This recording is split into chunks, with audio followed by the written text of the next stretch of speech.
Yep. Hi, everybody. Welcome to this week's Writers Chat. This is where we like to gather together as writers, talk about writing for writers and by writers. And what a neat program we've got planned today. And if you want to stay on the video, go ahead and stay on. And we're going to turn it over to Brandy, who's our lead today. And she's going to talk us through, and we are going to have some writing practices and some brainstorming practices. So go ahead, Brandy. Hi, everyone. So it is the middle of October, which means next month starts NaNoWriMo. And if any of you are not familiar with NaNoWriMo, it is the 30 days of November in which many crazy people try to write a 50,000 word novel in those 30 days. And it is just a great time for any writer to sit down and think about brainstorming and gathering story ideas and how to put something together. Now, I have to confess to you, I am not very good at this. So this is a challenge for me. I am much better at editing and manipulating pieces to a story that's already there. So this is hard for me. However, because it's hard, I need helps and I need guidelines to help me figure out what I need to do and help my brain remember all the elements of story, because there are a lot of elements of story. And one of the reasons that it gets a little bit hard for me sometimes is because my brain is very much like a sieve. It doesn't remember everything by itself so well. So I put together a little infograph type of thing. It's really a mind map. And I'm going to share my screen in a few minutes. So we're going to go through these different elements. I just want to see a show of hands, though. How many here have a difficult time writing stories or coming up with those initial ideas? Is it just me, or is there some of you out here, or some of y'all just super gifted? Okay, Joni is actually raising a hand, and that makes me really happy because she writes awesome stories. I remember James Scott Bell writing in one of his books that he used to think, pretty much, I'm paraphrasing, of course, that he was doomed as a writer because he was not gifted with a special ability to tell story. And then one day he learned that he could learn it. And that opened my eyes because I was in the same boat. I'm like, I am just a story dummy. I can't come up with any new stories. And I thought I too was doomed and just couldn't do a good job. And so if he could learn it, I could learn it. And he was right. The more I've learned, the more I've read, the more I've studied, the more I read other people's stories, the more I understand the elements of story and what goes into the story. So I have to say, we've had Zena Dello on here before, and she is a master at coming up with story ideas on the fly. I'm just like, oh, you're wonderful. I know we only praise the Lord, but in the writerly sense, it's like, oh my goodness, that's fantastic. I wish I had that. I don't have that, but I'm going to share my screen. And oh yeah, please keep an eye on the chat for me because I'm not really paying attention to it right now. So if there's something somebody wants to share or something important, let me know. All right, so I'm going to. No, I'm not going to record. I'm going to share. I'm not used to sharing my screen. Well, do have share screen. Big fat green button for anybody who ever wants to share. All right. Do you see my screen with green words? Yes, we can see it. Wonderful. All right. So I remember being in school and everybody, all my teachers talking about story and the who, what, where, when, how, why, especially if you were writing nonfiction. And so I said, all right, I want to figure out how all of the story elements go into who, what, where, when, how, why. So I'm going to start with who. Our story has a character. Obviously, more than one character, or it's not as much of an intricate story. But character talks about their gender, their race, ethnicity, their occupation. So who a character is. There's the internal parts of a character, their deep parts, the things they believe, how they function, their worldview, that kind of thing. But for the basic elements of coming up with a story, who, we need a who, a character, somebody that does something in a story. From there, we go to what. We're familiar with what, right? So a what is the goal of a story. Every story has a goal and there's a problem. So you don't really have a story unless your character wants something. Your character needs to want something.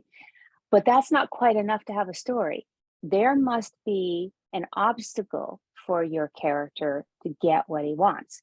So our character needs to have a goal, but there needs to be an opposition. So the goal for the what? The goal. What does the character want? And then the problem. What is getting in the way of the goal? And then what keeps getting in the way, especially if you're writing a novel like people try to do in NaNoWriMo. If you're writing a short story, you know, what gets in the way might be just one or two things, a shorter bit. So normally, and we go where, who, what, where, when, how, why, but I'm going to jump down briefly in my infograph beneath the what to the why, because this is the motivation for your character's goal, as well as the reasons for their internal problem. And this is motivation. What is motivation?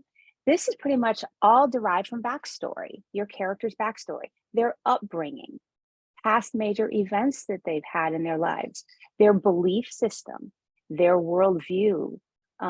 You could even include in here culture, although I put that in a different setting. So there's, you know, anything that makes up who this character is and their history gives them the motivations for why they do the things that they do.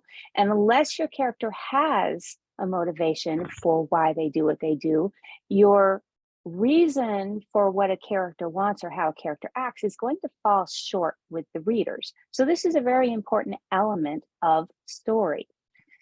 From the why, I'm going to go back over to where. And where relates to setting as well as culture. Culture, what kind of faith is this character in? Or what kind of political system or financial status or financial system? Perhaps this is your character is in a slum area where nobody has money, or perhaps he's in a very high to-do rich area where certain things are expected. That really sets a tone for your character's framework and how he functions. And then setting, there's a big level and macro level, and then there's a micro level. For setting on the macro level, is your story in space? Is it in the desert? Is it in the ocean? What about if it's in India, or maybe it's in your own town, in your backyard? On the micro level for setting, if it were in space, is he in a dead spaceship that's floating in deep space? If he's in the desert, on a micro level would be, is he in a small oasis in a vast desert? In the ocean, perhaps he's on the Lady Moore ocean liner on level 2 in room 209. So there's the micro level of the setting as well as the macro level. In India, maybe he's in a specific village that's killed the last 2 missionaries. And in your town, perhaps your character is trapped in a neighbor's bunker. So you want to think about the big part of setting and then the small part of setting. You need both of those for your story. These help to set your story world. From where we move to when. And this is pretty much all era. Is this the past, the present, the future? And then, of course, this also has a macro and a micro level, which I didn't put on my infograph, but that would include specific dates, so a specific time frame in your area, whether you're here and now in the local, or Melissa has certain dates. Melissa Stroh, she has new books out. She has certain dates for her historical novel set in Ireland. And there's just certain time periods in the past, but it's a certain time period in the past. And so ours will be too. Unless you have a time travel story in which you have multiple times, but still you have an era, you have a setting, and you have specific dates that your character is having the story in. From when we move to how. This is story and then the character arc. So for the how, this is how your character responds and keeps responding to all of the obstacles that are in the way of the goal. This is all of the things that you are writing out in your story. This is actually what you come out with. You're going to write story, and this is your how. All the big parts of putting a novel together. And then the character arc. This is important to think about. Does your character change for the better? Does your character not change at all? And in which case, if that's so, then characters around your main character would change. And then does he change for the worse? So that's something to think about when you are developing your story. Do you want your main character to change for the better, not change, or change for the worse? That will determine the outcome of your story. All right, let's see. We got to those. The one other thing I wanted to talk about was genre. This is a little bit by itself, and yet it's everything all together, because this is your story's framework. So all of those other elements that we talked about of who, what, where, when, how, why, all fall underneath a genre. So there's popular fiction and there's literary fiction. I'm going to talk briefly a little bit about both. Popular fiction is formulaic, and it's moved forward by the action in the story. A lot of people love to write it. That's what they're used to. That's sellable. Some people would call this popcorn fiction, entertaining, sometimes shallow. But you know what? It's fantastic. It's has a place in the world, and it's popular. That's why it's called popular. People love it for a good reason. And this popular fiction includes genres like romance, general fiction, historical, westerns, science fiction, fantasy, crime, mystery, suspense, action, drama, and there's other subgenres underneath all of those. But all of those, you'll notice, you think of like a romance story, it has a certain formula to it. When you write a romance, you write a crime, it has a certain formula to it. And that can help you when you're writing your story. If you decide, I want to write a romance story, then there's a certain formula that you know your story is going to follow when you're putting all the pieces together of the who, what, where, when, how, why. Now, if you want to write literary fiction, that's a different beast. This is non-formulaic, and it's moved forward by character introspection in response to the world. Very different. So it's the opposite in many respects of popular fiction. It's loose if it has any structure. It explores the human condition to make sense of the world. It usually has a deeper meaning behind the face value of the story. Will cause you to think a lot. People will read literary fiction and they'll be thinking about it for a while. It's introspective.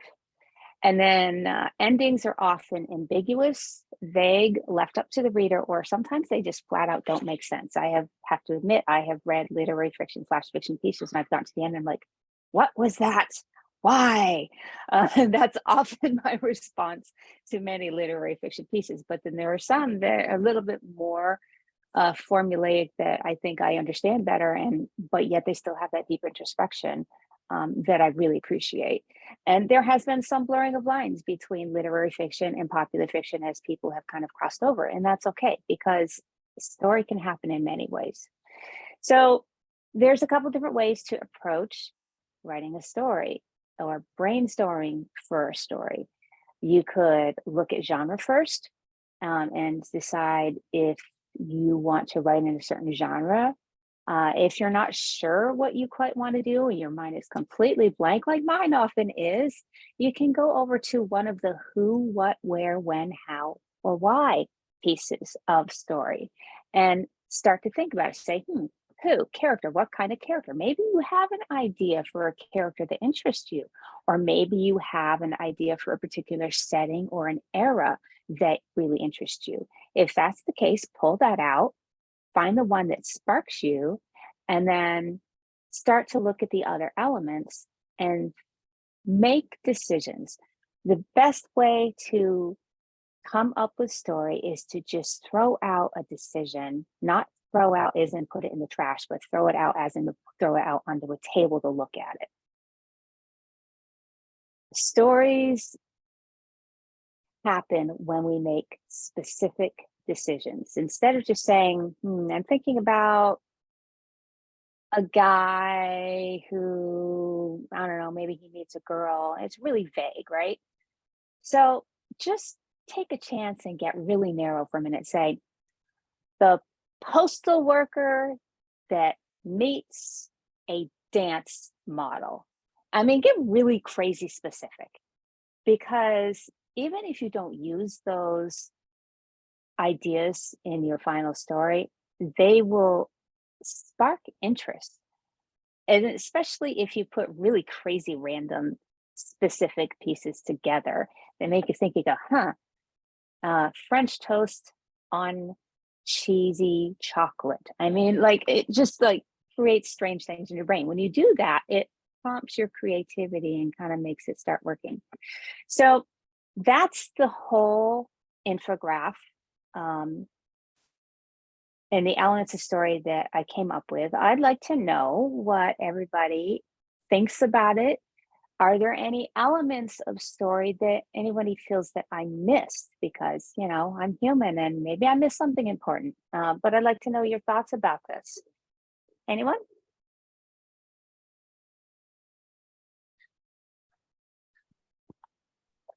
Everyone's quiet. Yeah, because we're on mute. No, you can come off mute and share your thoughts, because I do want to have some interaction. So yes, please, you may unmute. Now, I think this is great, that it's a good jumping off without all the details, that when you actually start to fill in all those blanks yourself, it's way more than what's here. But this is great to get you started and get you going. Very good. There's also the what if. Yes, there is.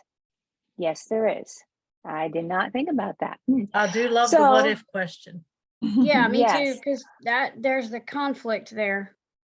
You can figure out the conflict and what the characters want, what's stopping them in that what if. Yeah. Well, the what if is a really great, like, if you have like, you can start with a what if, and you can always put that like under the what. You have a goal and a problem, and that really is like, well, what if, and then there's a goal and a problem, right? Right. So Yeah. underneath the goal Yeah. and a problem. So you know what? I will probably add that to this little infograph, because that is an excellent addition. Make myself a little note, because that's a really great way to brainstorm goals and problems. What if this? What if that? Did you add the when? There is a when. That's the era, like the past, the that's the present, the time, future. Yep. Yes, the timeline, time. yeah. Yes. Yep. Not only Yep. just historical, but the timeline too. Mhm. The when are we? Yeah. Where are we? When are Yep. we? Who Yep. are we? Yeah. Yep. And I think too, Brandy, you can add, when you do the what if under, and make go under the why, is what if, and then why are they doing this?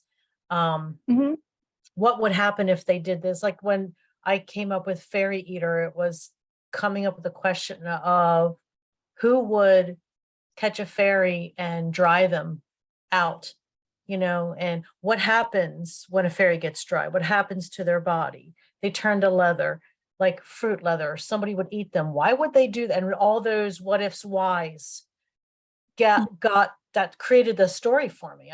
I couldn't have had the story without asking that. What if somebody did this, and why would they do it, and what would happen when they did it? Yep. Probably goes That's under your excellent. why. And there's also the if this happened, then the cause and effect. If this happened, then what would this cause? Yep. What would happen? Yeah. What's the Cause and domino effect is- effect. Yep. If and then. Yep. Absolutely. then, yep. Great things to add. All of these Brandy? things are excellent for brainstorming story. Yes. I'm not a fiction writer or been a short story, but this is excellent for nonfiction also, because it really helps me to zero in on what it is that's going on in each chapter. Excellent. Yeah, the who, what, where, when, how, why is often taught for nonfiction, and not usually applied to fiction. So Yeah. yeah, I'm glad that that helps. I mean, the sub things that I have underneath it, interesting how that it also applies to nonfiction. Thank you for that, Yvonne. Welcome. Brandy, there was a huge discussion in the chat about character arc. And I don't know if Johnny, if you want to jump in on that, or anybody that made some comments. I think we could have some discussion Yeah. on character arc. That would be great. We were just talking about, you know, that there are some times where characters don't change. And most of the Mhm. time they do. Most of the time our protagonist is the person who changes the most. And that's how you know who the protagonist is. But someone said there are stories where they've seen where the protagonist doesn't change, and we don't talk about that very much. Well, those of us in Writers Chat Fiction have been talking about this for a few months, because we were reading Creating Character Arcs by K.M. Weiland, and she talks about that. And it is kind of that flat arc. But what you have to think about, this is really true a lot for series characters, like James Bond. He's always James Bond. Like, you know, any of the detective novels, that character is pretty much that same character in you know, in every one of the thrillers or suspense novels that he appears in. And the example I use is Sherlock Holmes, which is pretty much a classic example.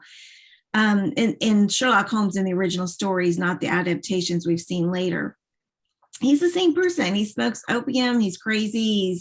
He's very smart. He does all these crazy things, you know, but he is who he is. But what happens with that kind of an arc is that they change the world around them. So they're the same. There may be some a little bit of growth here and there, but they're the same. But they change the world around them and actually restore the world, as far as detective stories go, restore it back to the way it should be, because it was disrupted by the villain or the antagonist. So that's one way to think about it. If you're really looking at a series character that you plan to do over a long period of time, you may want that sort of flat arc rather than a positive, what she calls a positive change arc. Yep. And the negative change arc, Yeah. just to go into that there's 3 different types of negative change arcs. One of them is let's see if I can get this on the fly here, guys. Good luck. One of them is they believe a lie, and then they come to the truth and they reject the truth. And so they go down. So they end up worse than they were. Another is they start out kind of in a disillusioned world. So they're not really in the truth and they don't know it. And then they come and they realize the lie and then they accept it, but they're extremely disheartened. That sounds good. That's called that's the disillusionment arc. And then there is, oh dear, what's the other one? Oh goodness, there's one where they go, oh, I had this together just the other day. I came together without this. Yeah. It's hard, but and it's a hard book to read. Because she gets really into the weeds with this stuff, but it's interesting and it's good stuff to know. So yeah, definitely recommend reading the book and thinking about these kinds of things. I was trying to come up with an example of and I'm not on the right chapter. I'm not finding the right chapter. For a negative person. Oh, the fall arc, that's a negative, right? Heathcliff. Yep. In Wuthering Heights, if you're familiar with that story. Anakin in Star Wars. Yep. So those are a couple. Yeah, and in those cases, they see the truth and they reject the truth. Yeah. So Yep. we're not going to get really into all of that. Yeah. Read the book. It's good to think about, though, when you are planning a story, to figure out, do you want a positive ending or do you want a negative ending on your character? What kind of, and it leads you to think about, what kind of stories do you like? Do you like stories where they're positive and they leave on a good note, or do you like the stories where it's You know, this is the reality that life stinks sometimes, and things don't always go the way that you like them, and not going to always be a happy ending kind of story. I mean, maybe you're that kind of person, you like those kinds of stories. I happen to be a horror novelist. I do put Christian messages in it, like not like shoving Christianity down people's throats, but I do that. Like I like the tension, but it's always a good ending in the end, you know. So you have like that good cry, you know, that you're so happy for that person that they made it through all that crap. So Yep. I've been writing since I was 12, writing all horror novels, thrillers, mysteries, sci-fi, you name it.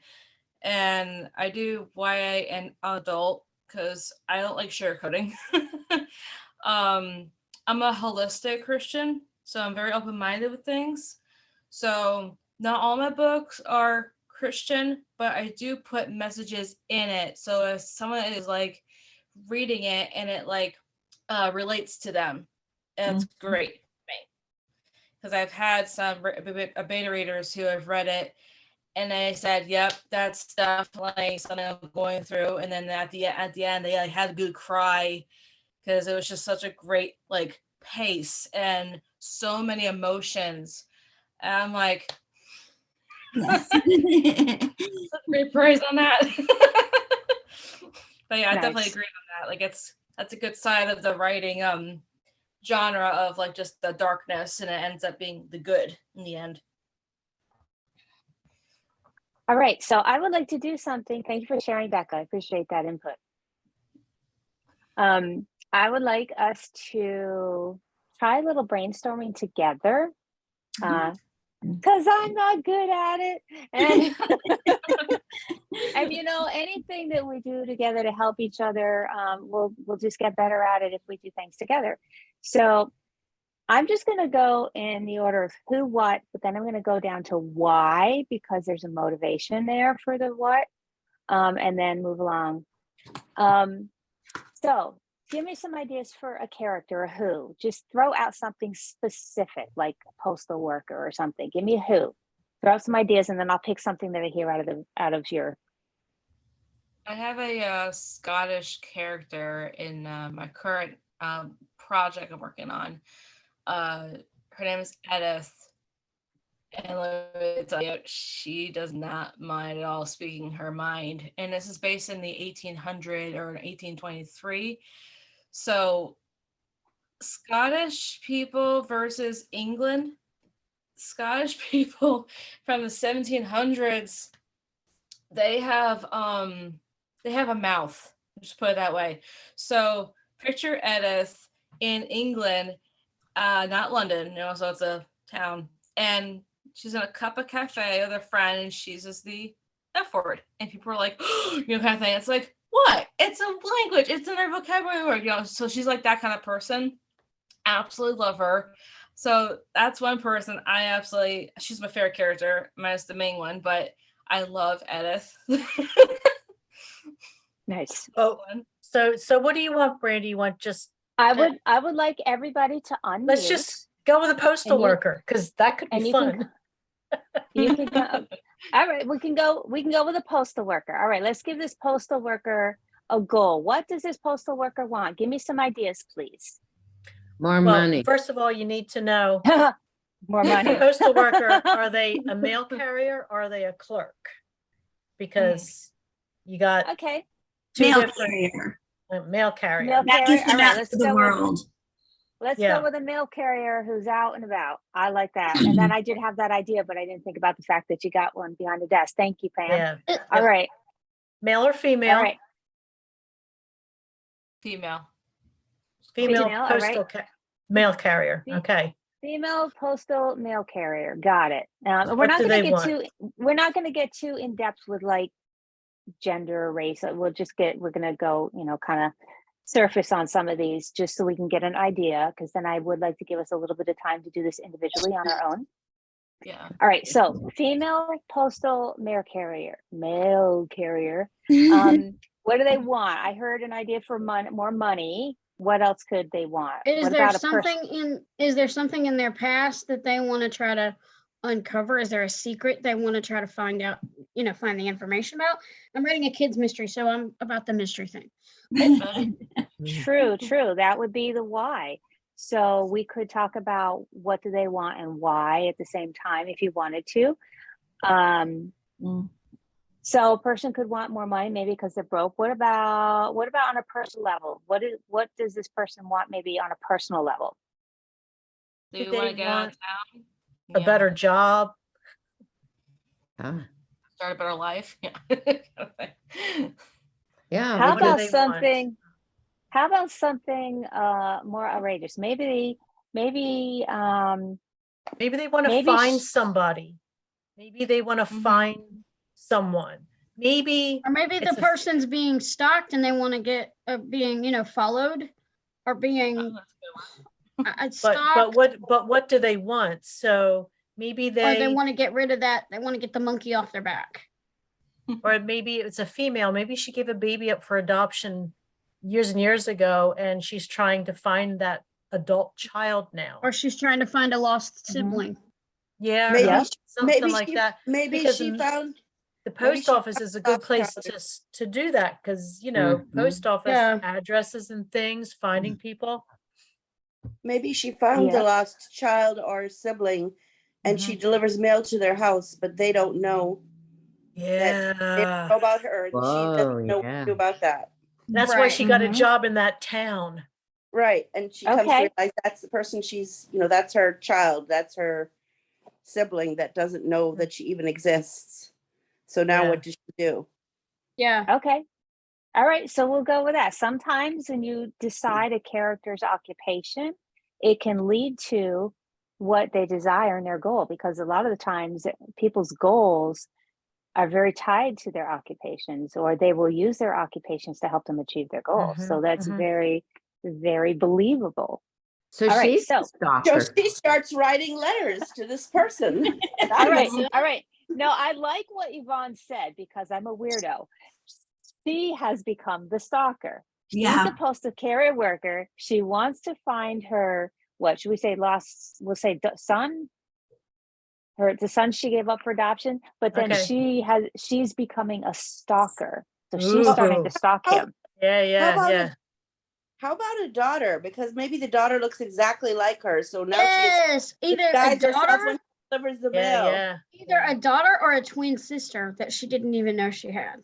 Right. Oh, Ooh. so those could be very Wear, like, good. Glasses or a hat or something. When I don't Actually, Terry Gillespie wrote a story about twin sisters that didn't know each other. It was really good. So that was a fun plot. I like that idea. Oh, let's All take right, it so like let's go with a daughter that looks a lot like her. Okay. yeah. Okay. Perhaps people start to notice their similarities somewhere along the way. Yeah. So we got the motivation that she gave up this child. We don't know why. That's something that could be explored with the background, and that could probably very well be tied to some internal issues as well that could be explored, right? Okay. And All right, why did she so- give the baby up? Like because the father was some Deadbeat. elven prince or something, or somebody that's or the father was abusive. gonna hide the baby. That's standard. Let's think of something more she- unique than that. Well, or the father was abusive and she didn't want him to hurt her. Well, that's kind of typical too. Let's think of something Well- untypical that could be a lot of fun. Okay. We Maybe- don't have a genre yet. So what if she gave this child up because this child was born from the father was a fairy? Yes, the father was a fairy or the child is a fairy. That'd be Half fairy. interesting. What kind of Half fairy fairy, are you yeah. talking about? What, Yvonne? This is true. What kind of fairy are you talking about? So You it know, have- I would don't have know. to We be- could. It would have to be somebody royal in the Okay. fairy kingdom, and somebody is after them. You gotta Right. hide. You hide people because somebody's after them for some reason, Okay. That's right? true. Okay. So Fairy. Sure. yeah, Fairy or Faerie? Doesn't matter. Figure that out later. Right. It doesn't matter. Yeah, because it could be part We're of the just fae. Yeah. brainstorming. Yeah. Yep. Maybe like Yeah, they're like and the less it kind and they're trying to protect themselves because scientists might like find out about them and they'll kidnap them kind of thing. So they're Yeah. like Yeah. protecting well, their what if in identity. this story fairies like the look X-Men. exactly like humans, Right. and they just have different abilities, and maybe they don't look like a typical fairy with wings and all of that. So you could redefine fairy. And you can, because then Robin McKinley did that in Spindle's End. They were fairies and they just looked like everybody else. They just had magic. Right. Yeah. Oh, but an idea that I'm gonna work on my story too, but another idea too, even if this is a fantasy land, say he doesn't want the world that they need, that they don't want the government or the the world's government to know that he's a fairy, so he's under some sort of witness protect or some sort of protection. I don't want to say witness protection, that's the mystery side of me, but some sort of protection program, so Fairy the daughter protection. yeah.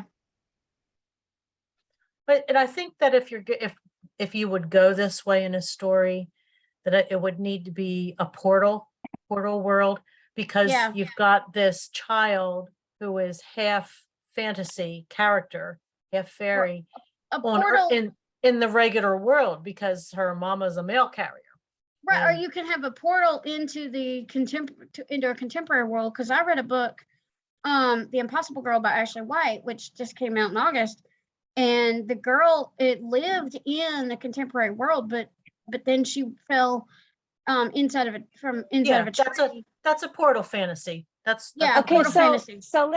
so we're kind of moving into now talking about the setting. Where is this happening? And, Oh, and we how are. how does that how does all that work? Which is good, because this is a natural progression of story development, right?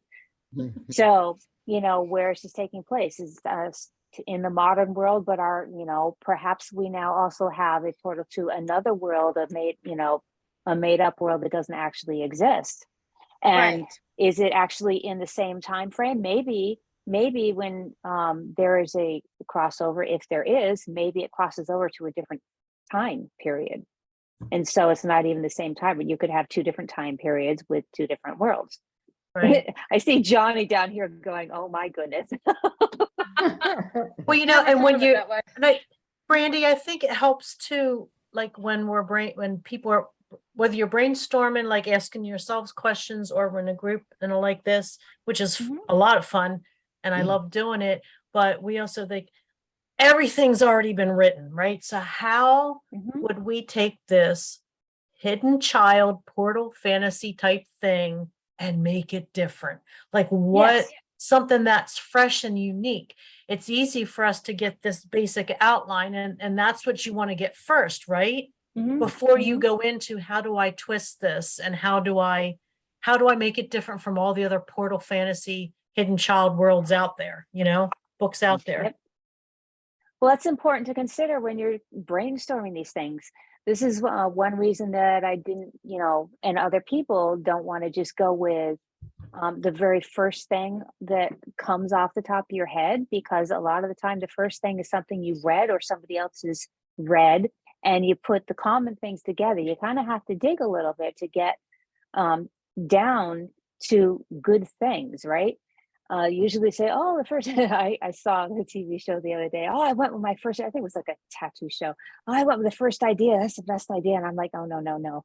First ideas are always the worst idea. Yeah. you got because they're common. They're common, and we don't have to think Right. very hard for them. And I don't, So, with people that write a novel a month, it's like, are you kidding me? I'm just getting the Can't do outline done that. in a month, yeah. I can't even do But that. everybody does things differently. But in coming along with this, you come up with a postal worker. Very easily you could end up in the end with, it's not a postal worker. It's something completely different, and the story might be completely set in an alternate world that you completely create. Maybe this changes it into instead of a stalker story, it changes it into a romance story where the main character, the postal worker, and one of the people she delivers to accidentally falls in love, and then they find out they're related. I mean, you know, I mean, Yeah. you could, you know, you go through, Better you for come you, up with Johnny. these ideas. Yeah. Because I mean, for me, just as soon as you took it to the fantasy thing, it's like already then, oh wow, you're just taking it in such a different direction. Hold on a sec, sorry. I don't know how to shut it off. That was my daughter who knows I'm in writer's chat right now. So I probably take this, but she's on the road going to the Florida Christian Writers Conference. So Tell her we said hi. I will. Yeah. I have a question. Okay, what is your How question? is NaNoWriting actually going to work this time? And How is what? NaNoWriting, is that what this is part of? NaNoWriMo. Yeah, sorry. NaNoWriMo is something that you do on your own. Okay. And if you want to look at it, you can go to their website, .org. And there's a whole bunch of stuff on there. They just give you a brief overview. You can decide if you want to do NaNoWriMo. I personally actually decided I am not able to do it this year. Y'all are crazy that do it. Yeah, just because I have other things that I absolutely need to do. But, you know, I'm remaining a firm support for the other people around me and the Writers Chat NaNoWriMo group that we have that has a lot of people that are doing it. If you are interested in doing NaNoWriMo, I welcome you to join Writers Chat NaNoWriMo group on Facebook because it's good to connect with other people. You can chat with people. You hit something and you need to brainstorm, you can do that. The NaNoWriMo website they have a forum, but you know, some people don't always find it quite as helpful as a more closer knit group. So up to you what you want to do. And of course, if you have other questions, you can always ask me after the chat or on Facebook. Yes, Pam? So with NaNoWriMo, you don't actually have to write a new story. You could maybe use that to help you finish You a can. manuscript, maybe? Yeah, that's- it's basically that's what I'm NaNoWriMo is you set your own what you want to do. They have camps during the summertime where you really set whatever you want to do. You can even set your own word limit during camps at that time. But some people have just taken existing novels and they've edited it during NaNoWriMo. The real point is to work on a project and make some progress. That's really the huge goal right there. And not much more. Push. I like taking advantage of NaNoWriMo because of that reason, because you know I have bipolar, so it's like you have those wavy moments, and it's like, all right, NaNoWriMo, no one bother me. I gotta write this book. Yep. Like, yeah, NaNoWriMo definitely helps. You know, but all right, so but this time I want to try and do it, so I'm gonna participate this time. I want to do something. Yep. So back to our story idea. So we have this postal worker who's stalking a daughter who doesn't know she's a daughter, and because she's half fairy. What is the problem that gets in the way? We didn't discuss a problem that gets in the way. So does that mean we need an antagonist? Well, there could be an antagonist. It could, you could have one. There's probably a larger story going on. I need my hand here. There's probably a larger story going on. She's claiming my arm. You know, a lot of times this is like the small thing, but you know, novels often have a bigger picture, something going on the outside as well as on the inside. And so there could be, who knows, maybe they're bulldozing a section of town where her daughter lives and they're evacuating people, or maybe there's a disaster where something happens in that part of town. And so all of a sudden there is a problem that's introduced where she's going to be split up. Maybe her life is threatened. Her daughter's life is threatened. And now all of a sudden she is forced to have to either reveal herself or to get too close. Mhm. Well, she wants to be close, right? Right. But get closer. So, you know, I mean, think about those kinds of things. What is a problem that could get in the way or that could force them together if for some reason maybe she's actually in her postal job to watch over her daughter and make sure that her daughter's okay, and she's not trying to contact her, she's just trying to be a guardian, and then something happens that threatens that, so now she has to get close and possibly reveal the relationship. Maybe it's Okay, that. so Or you can introduce the antagonist by some weird weather thing happening and nobody knows what's going on and everybody's Mhm. going global warming, and yet it's coming from the father who wants this daughter for his own, Yes. reasons. Yes. And, and so, but because it's terrible, like horrible torrential pouring rain and tornadoes and things, the mail can't get delivered. She can't get, you could take it a lot of ways, but that would be an interesting way to introduce Weather, yeah. the antagonist. Mm-hmm. Yep. Yep. Yep. Um, So let me throw this in. yes, Joe. Maybe Yes.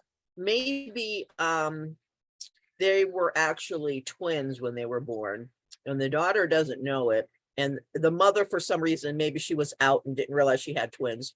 Maybe the other twin is a boy who comes into the picture who is trying to do something in a negative way against the daughter, and then the mother finds out there's actually two kids Oh, I instead of one. love that idea. That is a great idea. Yeah. There's your twist, Brandy. Yep. There's That's something that very would make good. it, Yep. or actually Yep. doesn't even have to want to do something bad.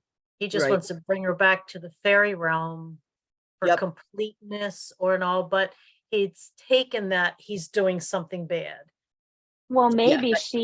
maybe she needs to be in the fairy realm because without her presence there, the fairy realm is falling apart, or there's some Mhm, major mhm. part that is being negatively affected. So she has to be back there. Yep. Right. But Fulfill then her there's a family problem if she does duties. go back there. Yeah, Yeah. Yeah. Yep. because she's royalty. Mhm. So those are good things. Anything else anybody have other ideas on for this, or maybe a different idea for the story altogether and how it could go? Brandy, how would you use your chart for short stories? Can you approach a short story in the same way? Because that's what I'm working on right now. Mm-hmm. You could I would think so. use this. And Yeah. actually, I think this is probably a little bit easier to use for a short story because short stories don't have as much details and Right. elements involved. So you'd have your character. Your character has got a goal that he wants. There's got to be a problem that comes into the middle Right. of it. The goal has to have that motivation. Mhm. Why does he want it? I have one character who just wants to survive life and doesn't make enough money, can't afford to keep her kids, and just wants to survive. Mhm. And that's Mhm. she ends up being offered a job that provides her a way to do that. But there's a big catch. She has to do something that she doesn't know how to do. So, So this is a good map to follow, no matter really what you're writing. Like Yvonne said, nonfiction, but you could do short story or mhm, picture book, novel, novellas, anything, right? With this, you mhm, have yep. to answer these questions for yourself. Yeah, So and these are, as you guys mentioned, these really are basics. They doesn't go into all the details. There's much more that you can fill in. I mean, goodness, you could fill out entire character sheets on who a character is. But these things will get you thinking about the basics of a story and the things that should be touched on. When you write a story, even if it's flash fiction, you really still need to have a when, because the story needs to be grounded. Mhm. If there's no setting, there's no time period, readers feel like they don't have their feet on the ground, and it leaves them unsettled. So you need to have all those elements together, even for the very, very short stories. I have a question. Yeah. Could I use this to help me do a proposal for a breakout session?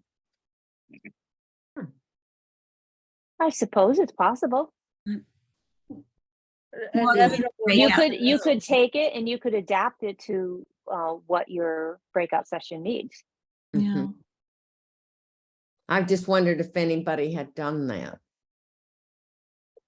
I don't know. Well, this particular thing I put together, so Yeah. I haven't seen New. it. Yeah, it's new. This information really hasn't been. I haven't seen it presented quite like this in other places. So Okay. it could be used probably What's in a- that way. You can modify What's it a a little bit. breakout session?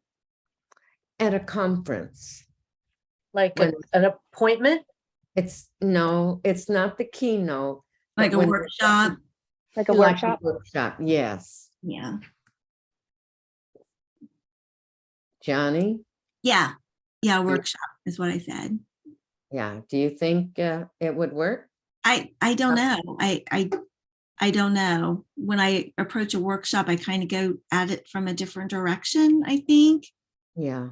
So, but as far as stories and nonfiction and books and all of that is concerned, I think it's genius, Brandy. I think you did a really good thing here, Excellent. because it's all on, just having it all on one sheet of paper, Mhm. and you can start, because I've written lots of different books, especially with Annie's, and it's like sometimes it is like you're starting with the who, and sometimes you're starting with the where, and sometimes you're starting with the genre. The genre is part of the who or the where, but you don't always have to start with the character. I mean, it's great to do that. Yeah. That, like my next story that I have to come up with for them takes place in Montana. And right now that's about all I know about it. It's remaining suspense in Montana. So I have to come up with a character that's going to fit that setting. And it's different, that kind of thing. And sometimes, like someone said earlier about just having a question, I think it was Pam, like, what happens to fairies when they dry out, which is a question that would never have occurred to me to ask. But, when I was first starting to really wanting to write fiction, it was the question I had in the first manuscript I ever actually finished was, what kind of woman would fall in love with a German POW during World War II? And so, so that was the start. That was the question. Who is this person who would do this? And then that led to her occupation and who she was and how they met and who he was. And everything came from that. So I just love this because you can start anywhere. And one more thing that could be added to it, though I think it is a little bit different, is theme, which comes under the why. But, maybe, yeah. But then what themes do you want to come out of that? But that's going to come from answering all the questions. Right. Then that is one reason that I did not put theme in this, because sometimes we sit there and we think about what theme we wanted to use in our story, but that doesn't help us to get the elements that actually make the story. A theme always comes out in the how you tell it. Very good.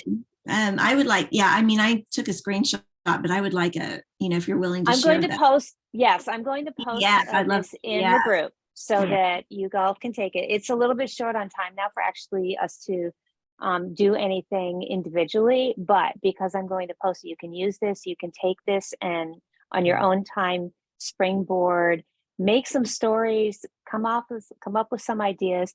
It's okay to put out the mundane initially.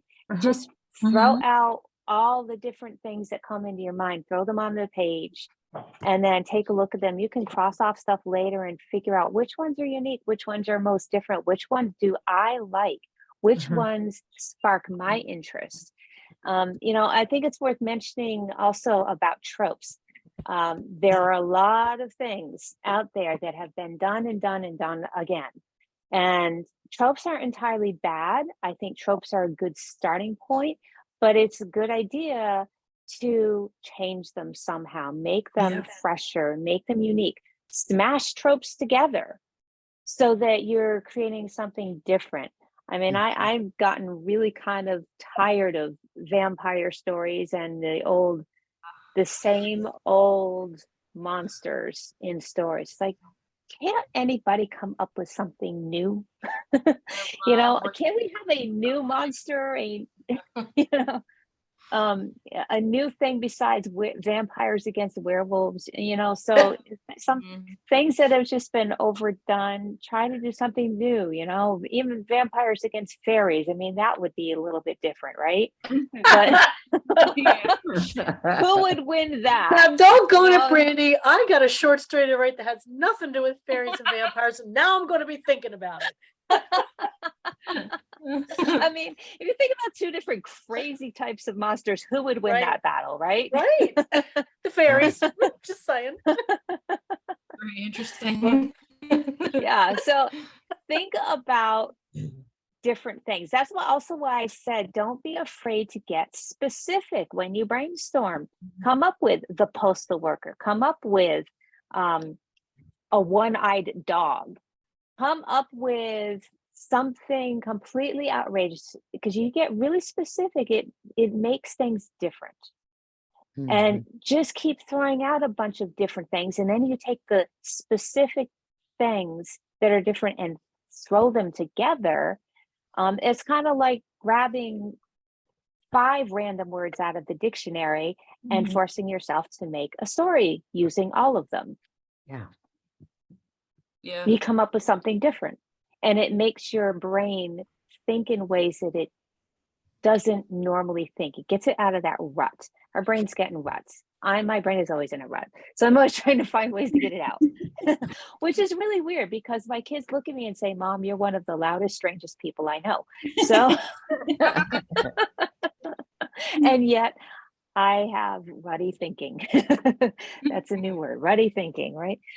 All right. Well, we're getting close to the top of the hour. Is there anything that anybody else would like to add? Can you unshare your screen so you can bring us back all on? Yes. And I'll just give a quick plug for Absolutely. next week. Here we go. A quick question, go. Brandy. Yeah. Quick question. Did you Yes, make ma'am. that on Canva? No, I did not. I mean, I came made it after in- last week. Nope, I made that in Scapple, which is a Okay. companion to Scrivener. Okay. It's a mind mapping program. It's a great program. Love that thing. I love Scrivener and I like mind mapping, but that was great. Thank you. Thank you. very Thank you. good. What an interesting discussion. Fascinating. I thought fascinating. And I enjoyed some of the discussion in the chat too. So we'll I'm going to have to go back and read it. I haven't read any of it yet. well, the whole gamut about the character art, I thought was interesting. But anyway, while we're still on the recording, I do want to tell you guys all what next week is, another kind of hands-on thing. Our own Rachel Holby is going to share with us how to conduct an interview and tools that we can use to help us do the interview. That would be both fiction and nonfiction. When you think about it, there's all sorts of ways that we could use interviewing skills. So it's something I always look forward to that. I think that'll be a really, really great one. Johnny, Brandy, anything last minute before we go off the recording? Yeah, just really quick, because Brandy brought up tropes, so I did put in the chat tvtropes.org. You can find you put in your favorite show or movie, or even put like protagonist or antagonist or something like that. You would be amazed at the amount of tropes that you can come up with. And Melissa and I will be doing a Writer's Chat episode on tropes, I think at the end of November. So just a few more weeks. So that'll be great. That'll be fun. An early plug for Melissa and me. Well, not being a fiction writer, a couple years ago when you guys used that term and told about that, blew me away. And you can see them now. You see them all over the place. Now that once you know it, you can see them all. They're handy, and you need to know them for your genre. Yeah. Well, we'll get this posted a little bit later on YouTube, and we thank you guys for all being with us. If you've watched the replay, thank you for taking time to take care of yourself as a writer. And we're so glad you're with us, and we hope you see you all next week on Writer's Chat. And, Bye, everybody. and people who are here, you can stay for the after party. Stay for the after party. Yeah. Bye, everybody. Hold on twice. Hold on.